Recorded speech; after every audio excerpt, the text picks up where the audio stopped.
Ó, professor, agora para tentar entender esse ponto de vista, a gente vai precisar fazer investimento. Nós temos ainda um nó de infraestrutura muito grande.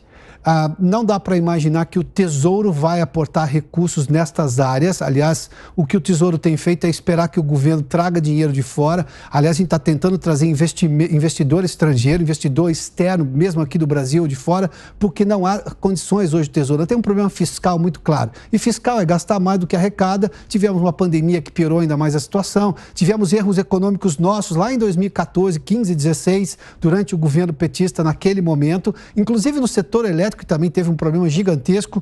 Como é que eu resolvo esse problema, professora? Porque a necessidade de energia vai aumentar porque nós queremos crescer e crescer é quase uma demanda obrigatória nossa. A gente vai precisar de mais energia. Não posso contar com o Tesouro para fazer investimentos ou com caixa da própria Eletrobras, que não será suficiente. Como é que eu resolvo esta questão? Porque temos uma demanda a resolver.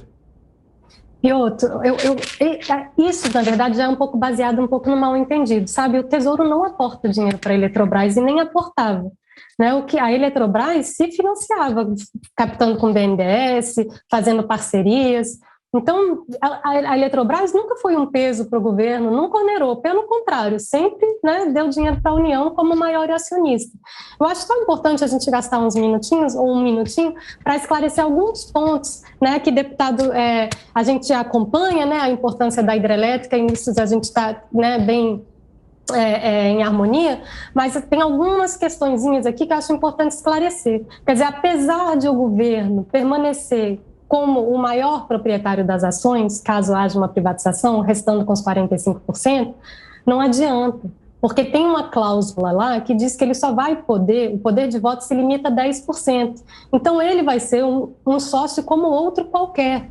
Não adianta nada ele ter mais ações do que qualquer outro investidor, porque ele não vai ter esse peso na hora do voto.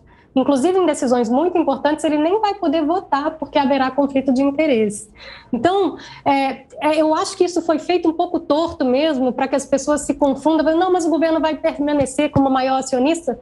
Vai, e não vai adiantar nada. Então, isso é muito perigoso, e é por isso que a gente não pode também permitir que isso aconteça.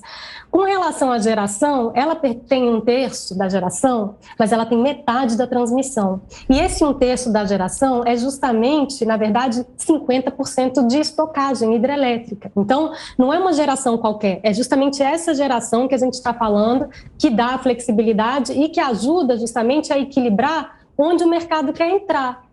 O setor elétrico já é mais privado do que público. A questão é a gente privatizar a transmissão e os reservatórios da Eletrobras, porque o mercado ele quer investir em eólica e solar. São energias que são mais baratas, é de rápido, né, empreendimento, a construção, então rapidamente eu tenho receita de volta, para o investidor é bastante interessante, mas ninguém segura um sistema elétrico com essas intermitentes, então você tem que prever como é que você vai equilibrar. Daí, então, a importância cada vez maior de fontes que cumpram esse papel.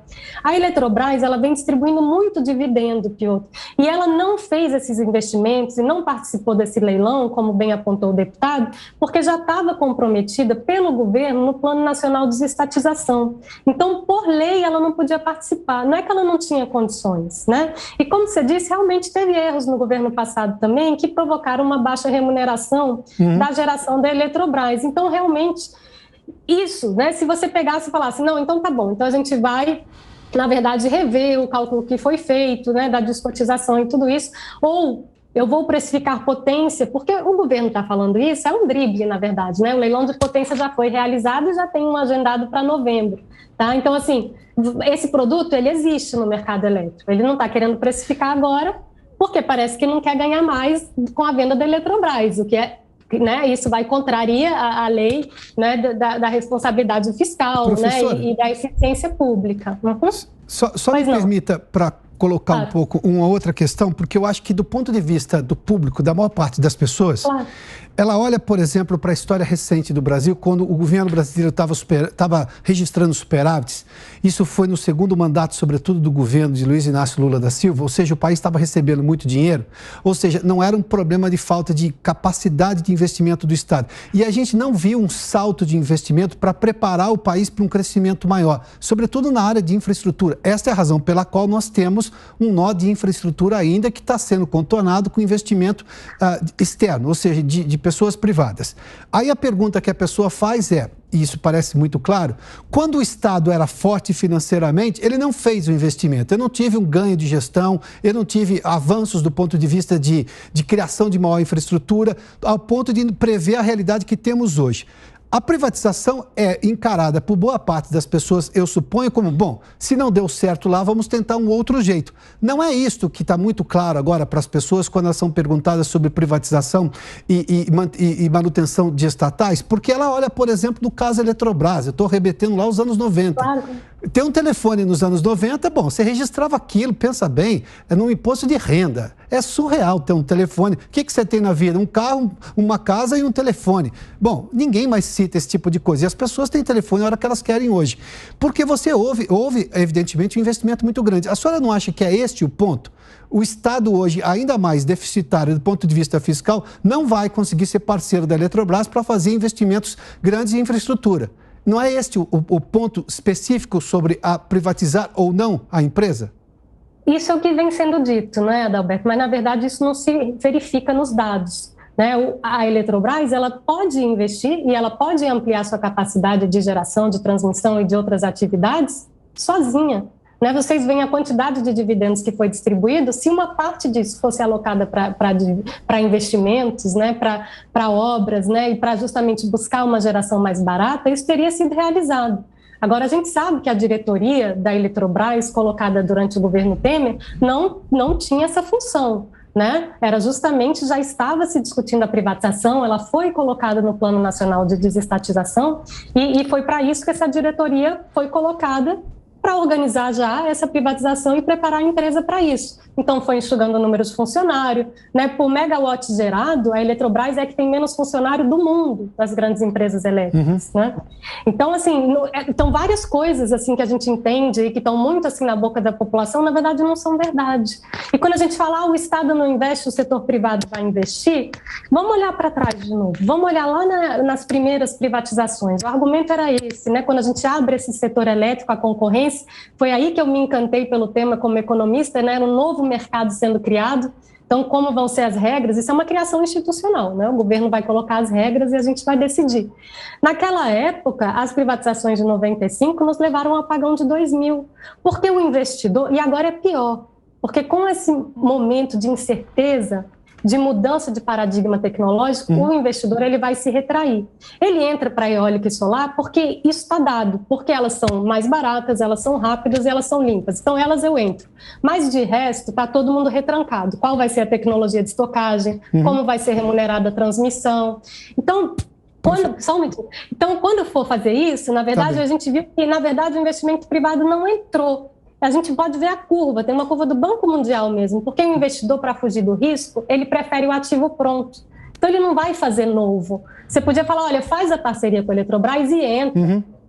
Foi assim que foi feito. E teve muita expansão. A gente pode até criticar, né? Alguns projetos eu, inclusive, sou contra. Mas teve forte expansão da geração do setor elétrico durante esse governo.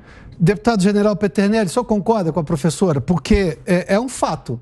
Quando o país estava superavitário, ele não fez um estoque de infraestrutura, ele não preparou o país.